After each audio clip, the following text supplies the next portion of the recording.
The massive crystal chamber of the Galaxy Council fell silent.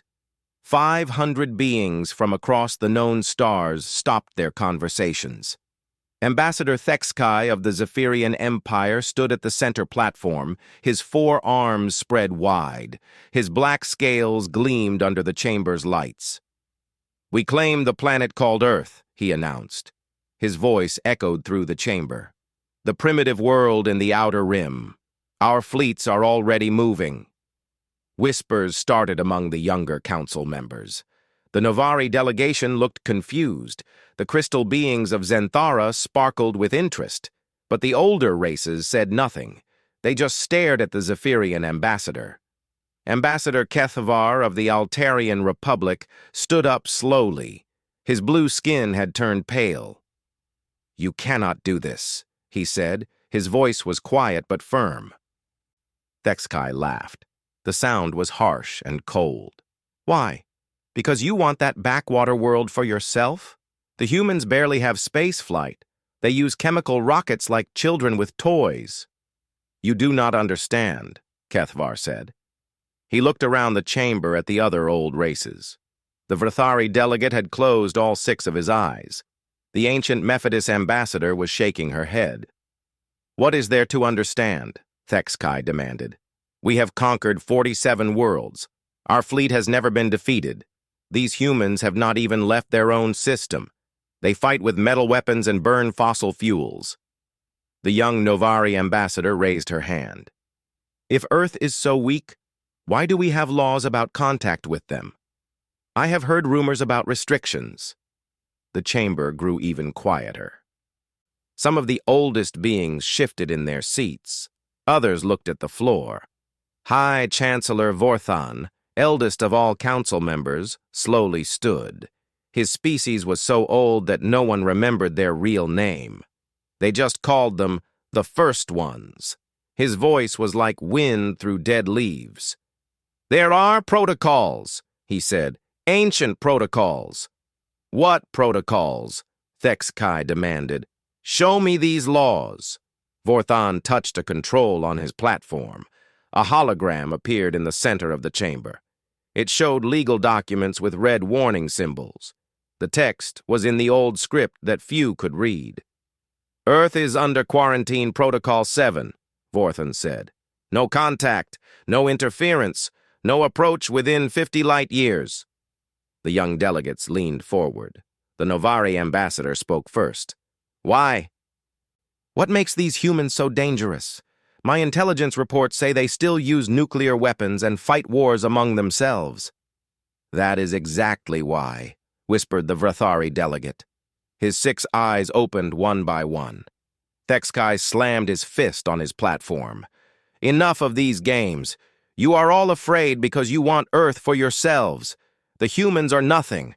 They have no energy weapons, no shields, no faster-than-light communication.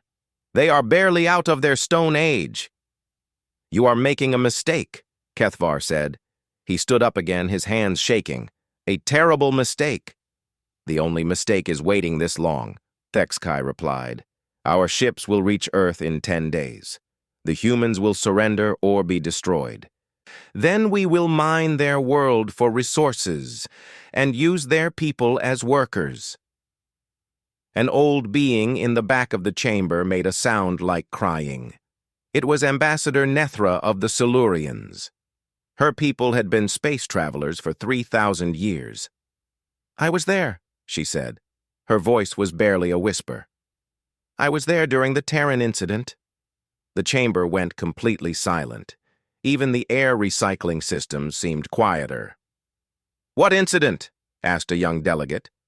But the old beings would not explain. Vorthan touched his controls again.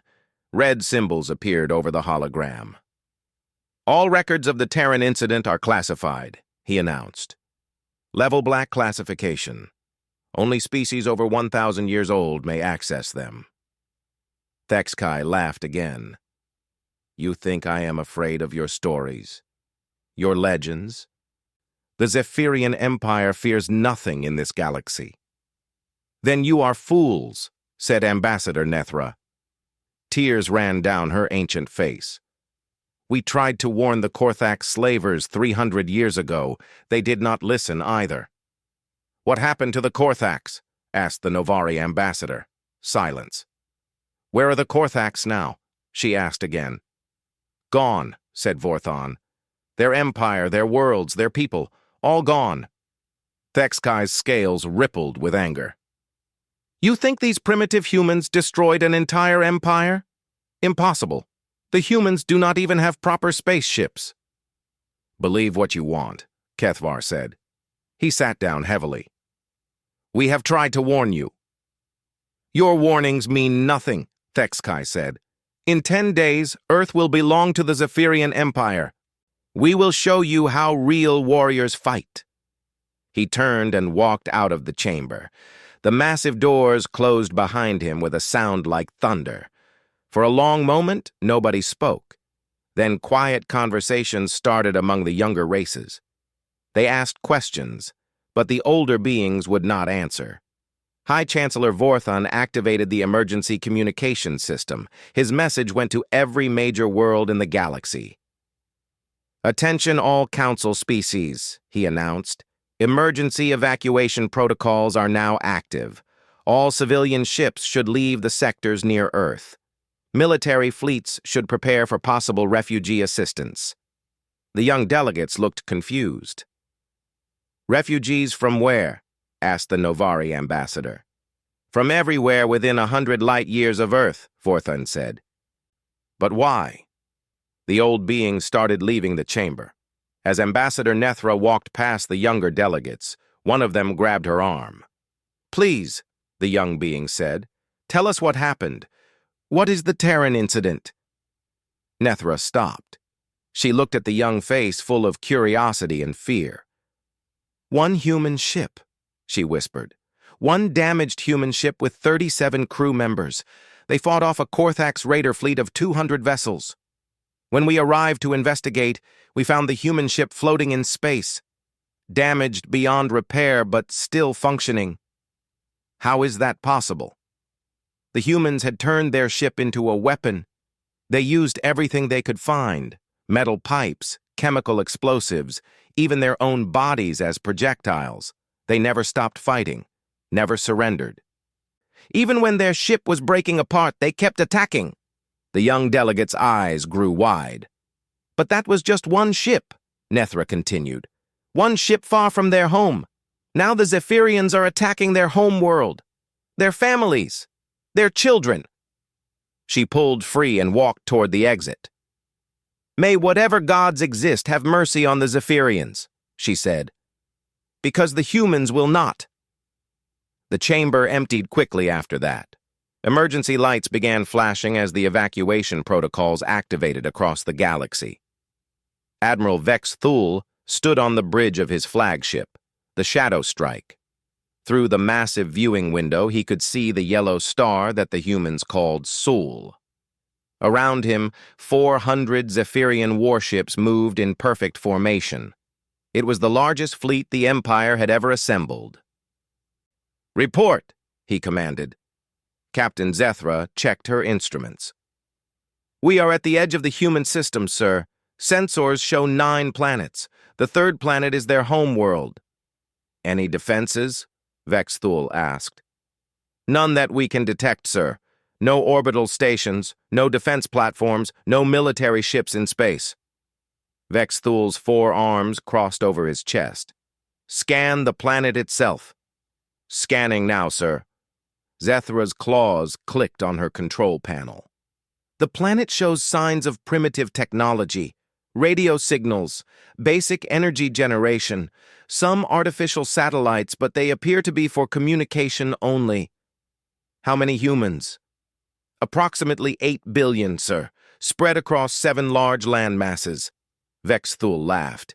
8 billion primitives with no space defenses.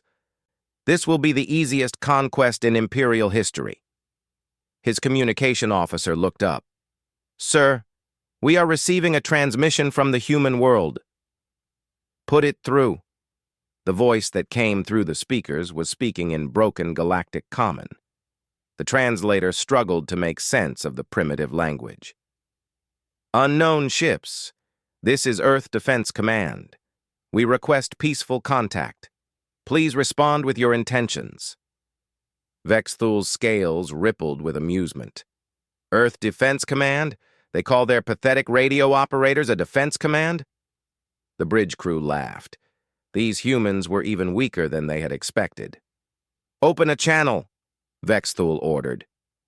This is Admiral Vexthul of the Zaphirian Empire. We claim this system and all its worlds. You will surrender immediately. There was a long pause.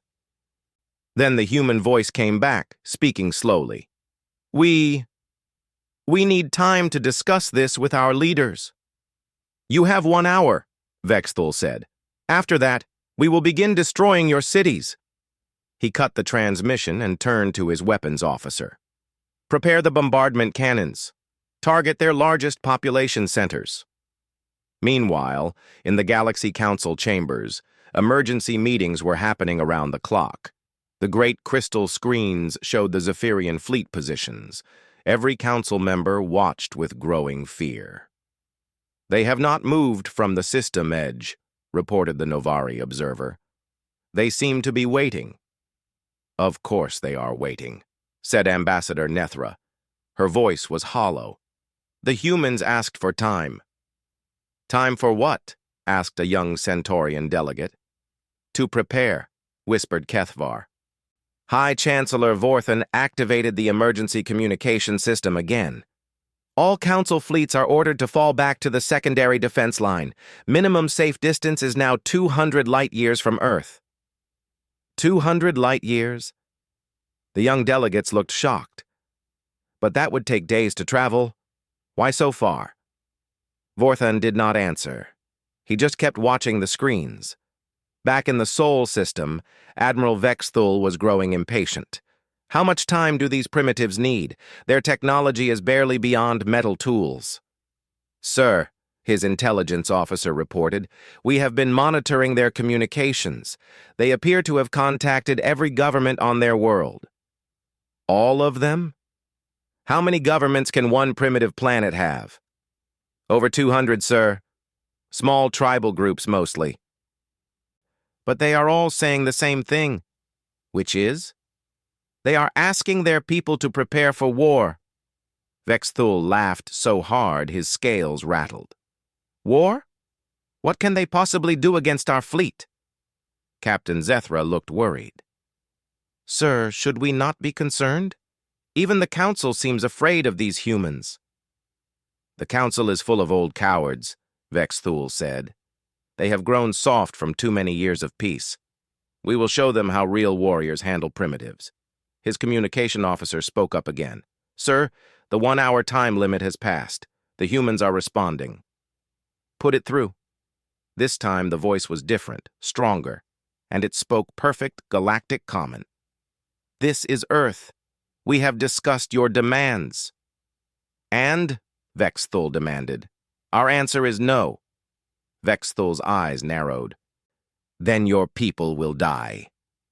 If you want our world, the human voice said calmly, come and take it.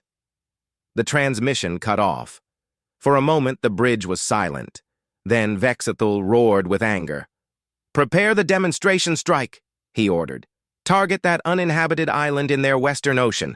We will show them what happens to those who defy the Empire. Target locked, sir. Fire. 3 heavy plasma bolts shot from the shadow strike toward Earth. They lit up the darkness of space as they traveled toward the small blue planet. On the Council observation screens, beings from across the galaxy watched in horror. It has begun, whispered Ambassador Nethra. The plasma bolts reached Earth's atmosphere and streaked toward their target. But just before impact, something unexpected happened. The island lit up with defensive fire. Beams of energy shot up from the surface. Not the primitive lasers they had expected, but advanced particle weapons, the kind that were restricted by Galaxy Council treaties. 2 of the plasma bolts were destroyed in midair. The third hit the island, but instead of causing devastation, it struck some kind of energy shield. Impossible, Vexthul breathed. Sir, his weapons officer reported. The island was not uninhabited. It appears to be some kind of military installation. But our sensors showed nothing. They must have been using stealth technology, sir. Vexthul stared at the tactical display. The island was now fully visible on sensors. It was covered in weapon platforms and shield generators, technology that these primitive humans should not have possessed. "How many more installations like this exist?" he asked. "Unknown, sir. If they can hide one, they can hide others." Before Vexthul could respond, his communication officer shouted an alarm. "Sir, multiple contacts appearing throughout the system." "Explain." "Ships, sir. Human ships. Hundreds of them. They are just appearing." On the tactical display, red dots began flashing into existence. First dozens, then hundreds, then thousands. They appeared around asteroids, behind moons, even in the empty space where sensors had shown nothing before. "Stealth fields," Zethra whispered. "They have been here all along." Vexthul watched as the human ships moved into attack formation. They were not the primitive chemical rockets his intelligence had reported. These were real warships with advanced engines and weapon systems. "How is this possible?" he demanded. His intelligence officer was frantically checking her data. "Sir, all our information about human technology appears to have been wrong." "Wrong how?" "They do not just have space flight, sir. They have had it for decades. These ships, some of them look older than our own designs." Admiral Vexthul stared at the tactical display. What should have been an easy conquest was becoming something else entirely. "Sir," his communication officer said quietly, "we are receiving another transmission from the humans." "Put it through." The voice was the same calm tone as before. "Admiral Vexthul, you attacked our world. You threatened our people. You have made your choice." "What do you want?" Vexthul asked. "Surrender now, or face the consequences." Vexthul's anger returned. "We outnumber you 4-1. "Numbers are not everything," the human replied. "Last chance, Admiral." Vexthul cut the transmission and turned to his fleet commanders. "All ships, attack formation. Prepare for battle. We will show these upstart primitives the power of the Zaphirian Empire." In the council chambers, the observers watched as both fleets began moving toward each other. "May the universe forgive us," High Chancellor Vorthon said quietly, "for what we are about to witness." The first human ship to respond was smaller than Admiral Vexthul had expected. It moved differently, too, not in the straight lines that military ships usually followed. It twisted and turned through space like a living thing. "Single human vessel approaching," Captain Zethra reported. "It appears to be some kind of patrol ship." "Destroy it," Vexthul ordered. "Show them what happens to those who challenge us." 3 Zaphirian destroyers turned toward the human ship, their plasma cannons charged with deadly energy. But before they could fire, the human ship did something no one expected. It split apart. What had looked like one ship was actually 5 smaller vessels flying in tight formation. They scattered in different directions, moving faster than any ship their size should have been able to move. "Impossible," Vexthul said. "Those are fighters, not a single ship." "Sir, they are too small to have faster-than-light engines," his engineering officer reported. "How did they get here?" Before anyone could answer, the human fighters attacked. But they did not use energy weapons like civilized races. Instead, they fired physical projectiles. Metal slugs accelerated to incredible speeds. The slugs punched through Zaphirian shields like they were not there. One destroyer's armor cracked. Another lost its main engines. The third ship spun out of control, its bridge destroyed. "How are they penetrating our shields?" Vexthul demanded. "The projectiles are too small for our shields to detect, sir," his tactical officer explained. "Our defenses are designed to stop energy weapons and large missiles. Then adapt the shield frequency. We are trying, sir, but they keep changing their attack pattern." More human ships were approaching now, They came from all directions, not in neat battle lines like proper military formations. Some came from above the system plane, others from below. A few even came directly through the asteroid belt, using the rocks as cover. "This is chaos," Captain Zethra said. "They have no discipline, no formation." "Maybe that is the point," Vexthul muttered. His communication officer looked up. "Sir, we are receiving multiple transmissions from the human ships." "Put them through." What came through the speakers was not military communication. It was music. Loud, aggressive music with words that the translator could barely understand. Mixed with the music were voices shouting things like, "For Earth!" and "Come get some!" "Turn that noise off," Vexthul ordered. But before they could, one of the human voices came through clearly. "Hey, Admiral! You picked the wrong planet to mess with!" The transmission was followed by something that made every Zaphirian on the bridge freeze in terror. It was a sound no military manual had ever described. It was human laughter. In the Galaxy Council chambers, the emergency session was watching everything unfold through long-range sensors. "The humans are not fighting like any military force we have ever seen," the Novari observer reported. "They appear to be using individual ship tactics rather than fleet formations." "That is because they are not a military force," Ambassador Nethra said quietly. "Not in the way we understand it." "What do you mean?" "Look at their ship signatures," she said. "Those are not all military vessels. Some are cargo ships. Others are private spacecraft, even civilian vehicles." High Chancellor Vorthan leaned forward in his seat. "They armed their civilian population." "Every human who could fly a ship has joined the fight," Kethvar added. "This is not a military defense. This is an entire species defending their home." Back in the battle, Admiral Vexthul was discovering just how different human warfare could be. A group of human cargo ships had formed a line between his fleet and Earth. They were not trying to fight his warships directly. Instead, they were launching small objects into space. "What are those things?" he asked. His science officer ran a scan. "They appear to be mines, sir. But not energy mines. They are filled with metal fragments and chemical explosives. Primitive weapons. Yes, sir, but there are thousands of them." The mines spread out in a cloud between the two fleets. Some were tiny, barely larger than a person's fist. Others were the size of shuttlecraft. All of them were invisible to Zaphirian sensors until they exploded. The first explosion caught a Zaphirian cruiser by surprise.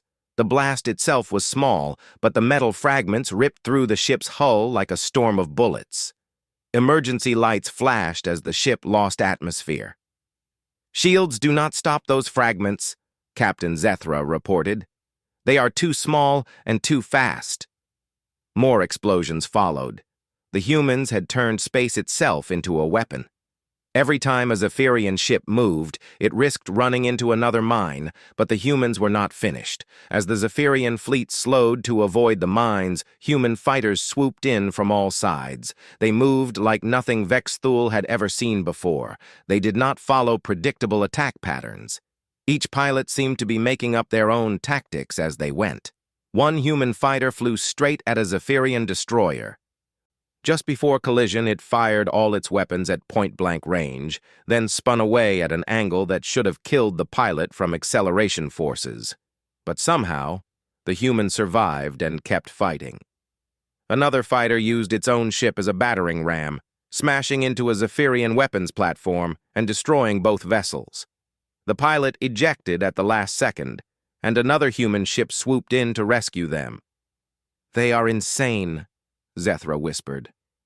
"No," Vexthul said slowly. "They are desperate, and that makes them dangerous." His tactical officer looked up from her console. "Sir, we are losing ships faster than we can count. The humans are not trying to capture or disable our vessels. They are trying to destroy everything." "How many have we lost?" 47 ships, sir. And the number is rising. Vexthul stared at the battle display. Red symbols showed the locations of destroyed Zaphirian vessels. There were too many of them. "Sir," his communication officer called out. "Priority message from Earth." "Put it through." The voice was different this time. Older, more formal. "This is Earth Defense Command. Admiral Vexthul, we are prepared to offer you one opportunity to withdraw your forces." "Withdraw?" Vexthul laughed, but it sounded forced. "We still outnumber you 3-1. Numbers mean nothing when you do not understand your enemy," the voice replied. "You have seen only a small sample of our capabilities." "What are you talking about?" "The ships you are fighting are volunteers, Admiral, civilians who chose to defend their home.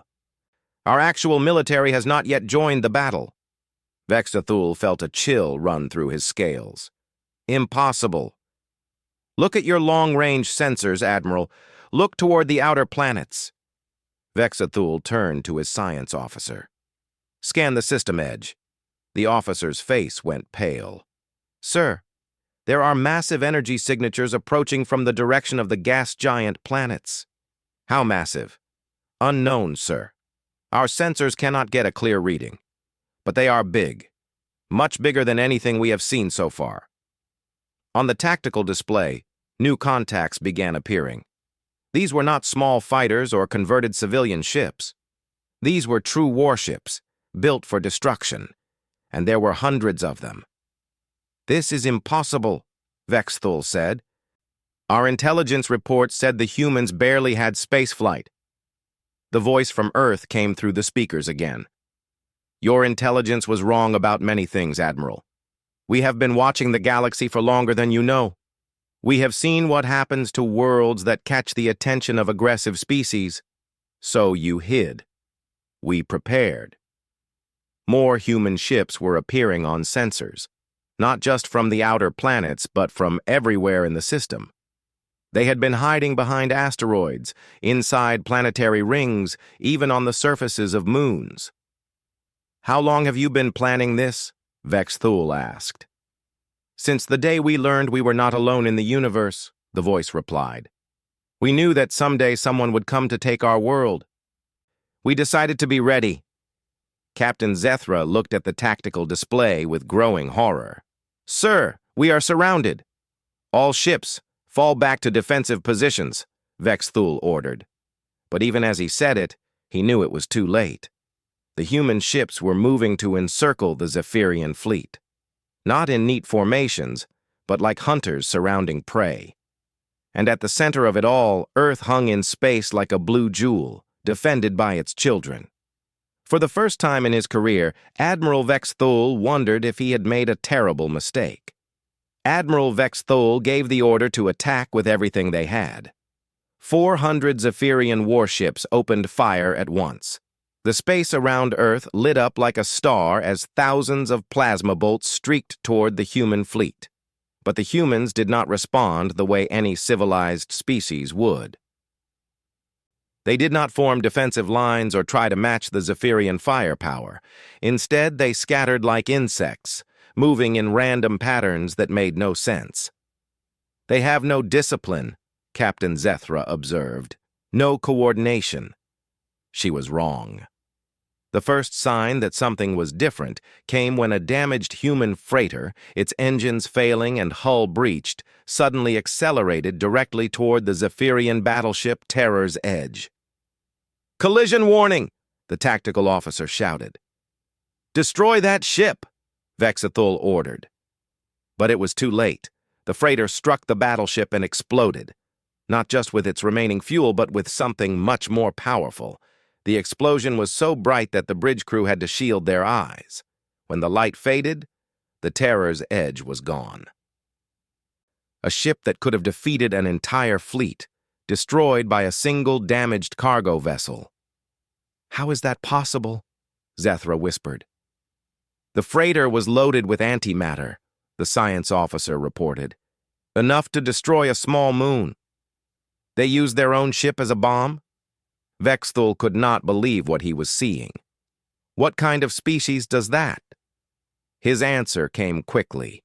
Another human ship, this one a passenger transport, rammed into a Zaphirian destroyer. Then another, and another. Each explosion took out ships that should have been invulnerable, but that was only the beginning. "Sir," the communication officer said, his voice shaking, "we are receiving strange transmissions from the destroyed ships." "What kind of transmissions?" "Music, sir. The humans are playing music while they die." The bridge crew listened in horror as human voices sang songs about death and glory, even as their ships were torn apart. These were not the desperate cries of a dying species. These were war songs. "They are enjoying this," Zethra said in shock. In the Galaxy Council chambers, ancient beings watched the battle unfold with growing terror.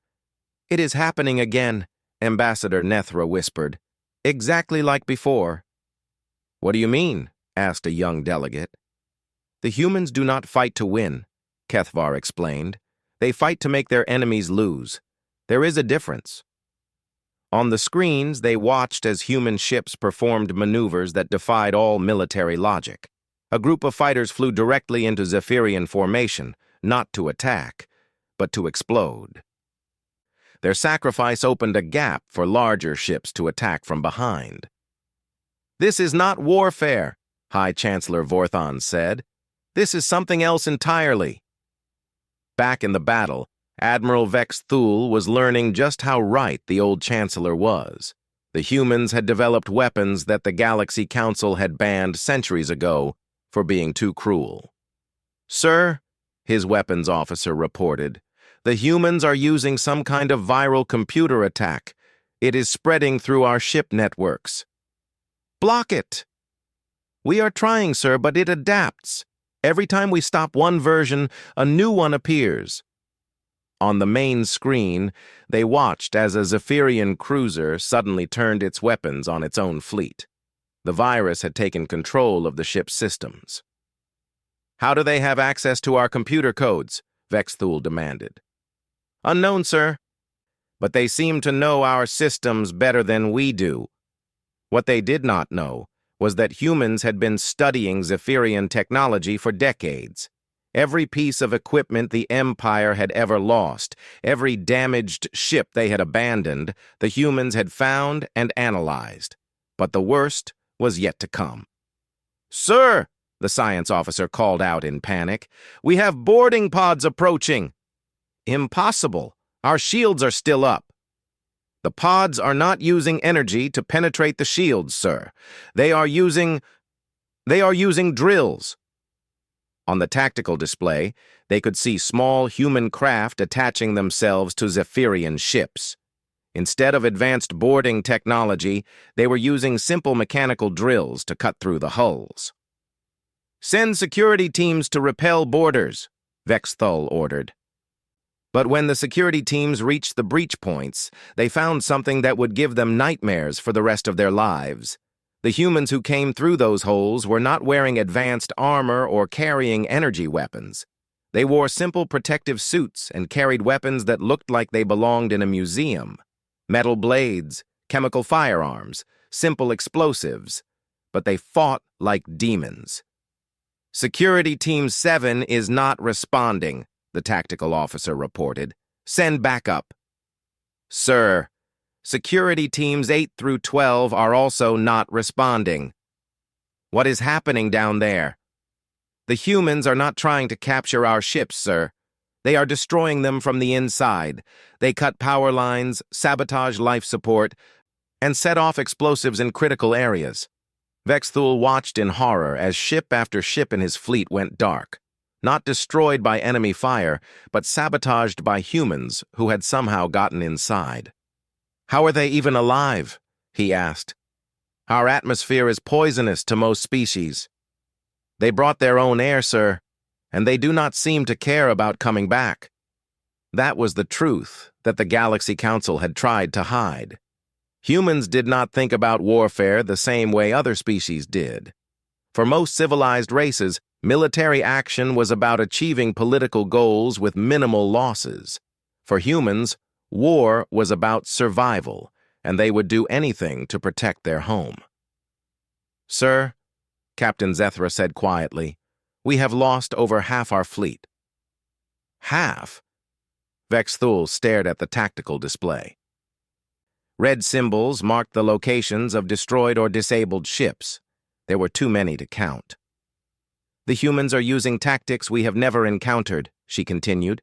"They attack from impossible angles. They sacrifice their own ships without hesitation. They fight even when they should be dead." A new alarm sounded on the bridge. "Sir, we have hull breach on deck 7, the tactical officer reported. "Impossible. There were no enemy ships near us." "The breach came from inside, sir. Someone set off an explosive in the engineering section."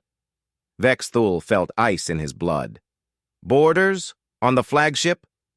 "Unknown, sir. All security teams have been dispatched." For the next hour, the crew of the Shadow Strike listened to sounds they had never heard before. Explosions echoed through the ship. Emergency lights flashed as systems failed one by one, and through it all, they could hear something that chilled them to their cores. Human voices singing their war songs as they fought. "How did they even get on board?" Vex Thul asked. "We think they hid in the wreckage of their own ships," Zethra replied. "When we brought the debris aboard for analysis, they were inside." "They waited in the wreckage of their own vessels?" "Some of the wreckage we collected was from ships that exploded hours ago, sir. The humans inside should have been dead. But they were not." "No, sir. They were not." The lights on the bridge flickered and went out. Emergency power kicked in, casting everything in a red glow. "Sir," the communication officer said, "we are receiving a transmission from inside our own ship." "Put it through." A human voice came through the speakers, calm and clear. "Admiral Vex Thul, this is Sergeant Martinez, Earth Defense Corps. Your ship is now under our control." "Impossible." "Check your tactical display, Admiral." Vex Thul looked at the screen. Every critical system on his ship was showing failure warnings. Engineering, weapons, life support, navigation, all of them were offline. "Your choice now," the human continued, "is simple.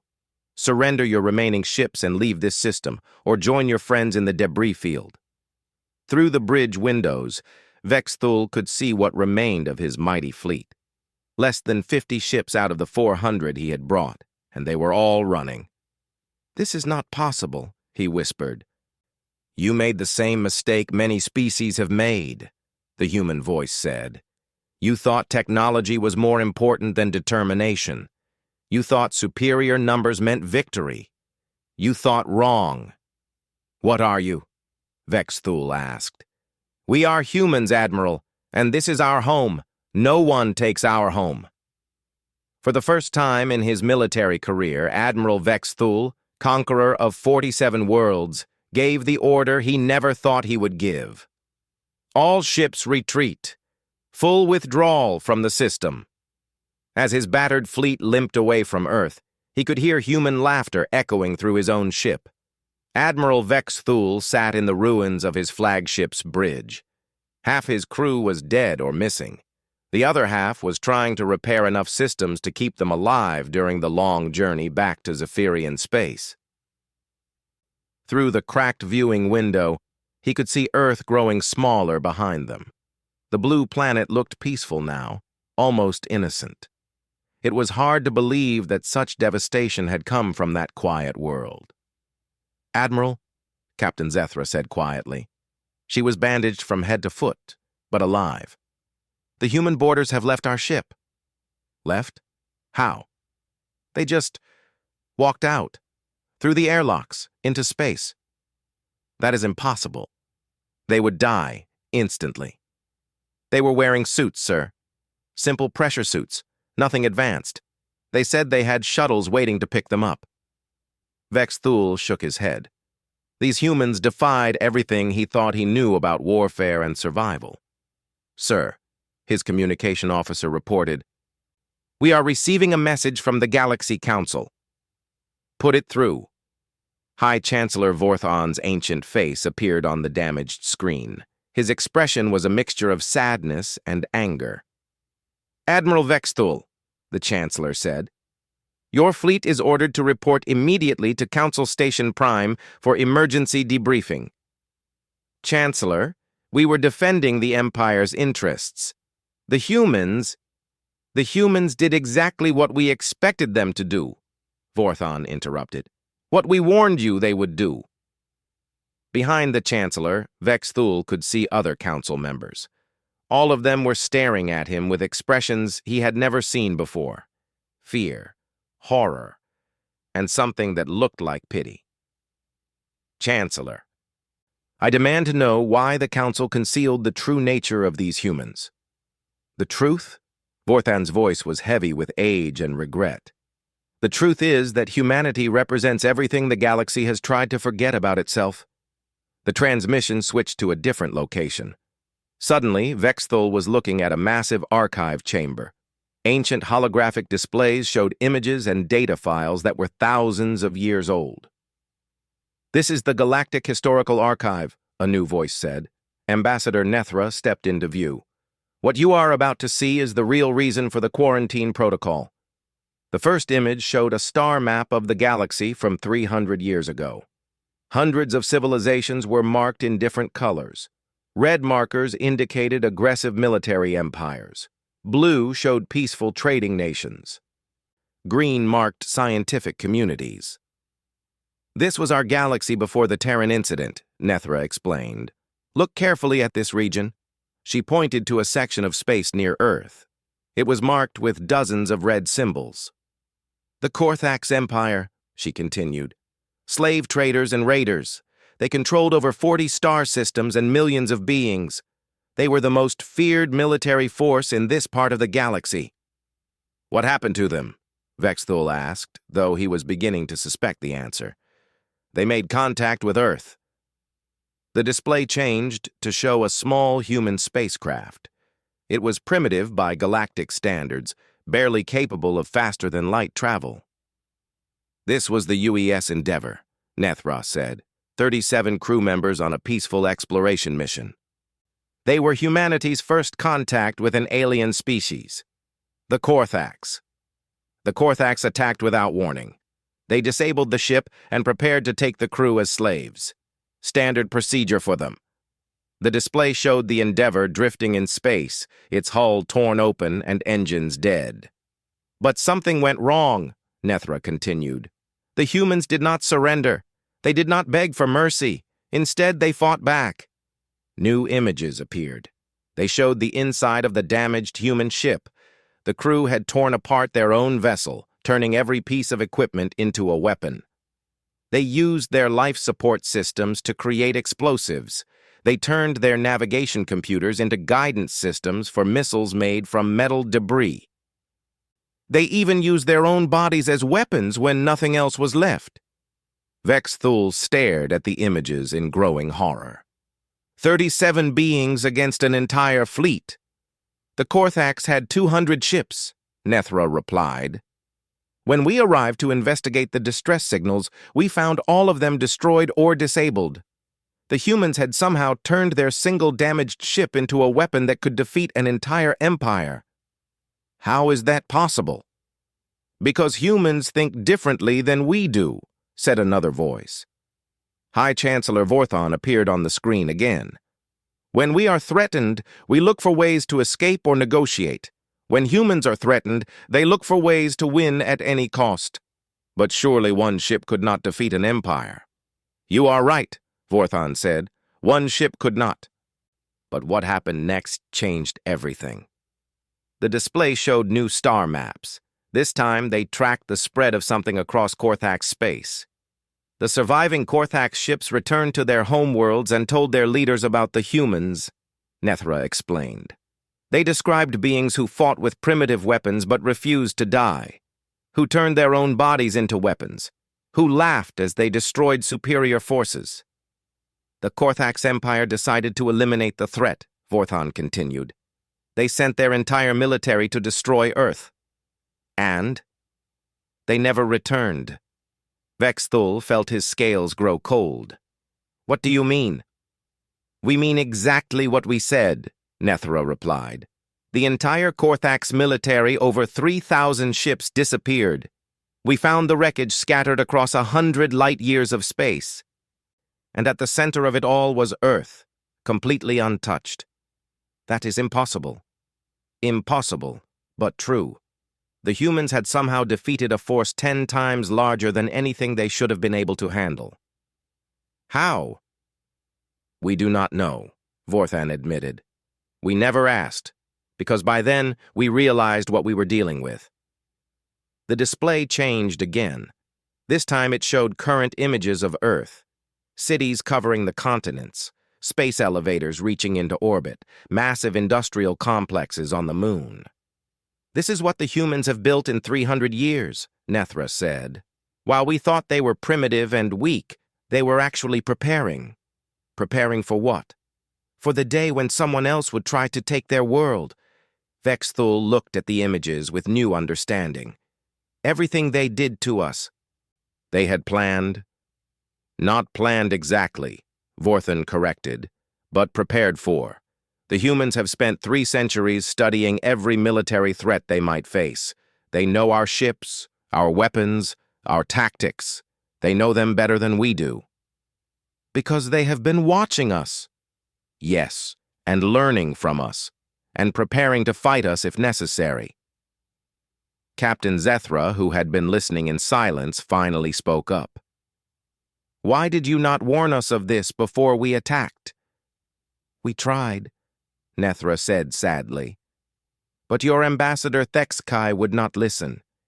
He thought we were trying to keep the humans for ourselves." "So you let us attack them knowing what would happen?" "We could not stop you," Vorthan replied. "Council law prevents us from interfering with member species' military decisions." "But we prepared for the consequences." The display changed one final time. It showed current fleet positions throughout the galaxy. Every major civilization had moved their ships away from Earth. "This is the new quarantine line," Vorthan explained, 200 light-years from Earth. No ship is allowed to cross it without human permission. "And if someone does?" "Then the galaxy will learn what happens when humans feel truly threatened." Vexthul looked at the tactical display showing his own battered fleet. 47 ships out of 400. His great invasion force reduced to fleeing refugees. "Admiral," Nethra said gently, "you attacked their home, their families, their children, and they let most of your people live. That is mercy by human standards." "Mercy?" "If they had wanted to, they could have destroyed every ship in your fleet. Instead, they gave you a choice. That is more than the Korthax received." The transmission was interrupted by a new voice. It was coming from Earth. "This is Earth Defense Command," the voice said. "We are transmitting a message to the Galaxy Council." High Chancellor Vorthan appeared on screen again. "Earth, this is the Galaxy Council. We are listening." "We want to make our position clear," the voice continued. "We do not wish to threaten any peaceful species. We do not want to conquer or control other worlds. We want only to be left alone." "Your message is understood, Earth." "However," the voice continued, and there was steel in it now, "if anyone else attacks our world or threatens our people, the response will be immediate and total. This is our only warning." The transmission ended. For a long moment, the bridge of the Shadow Strike was silent.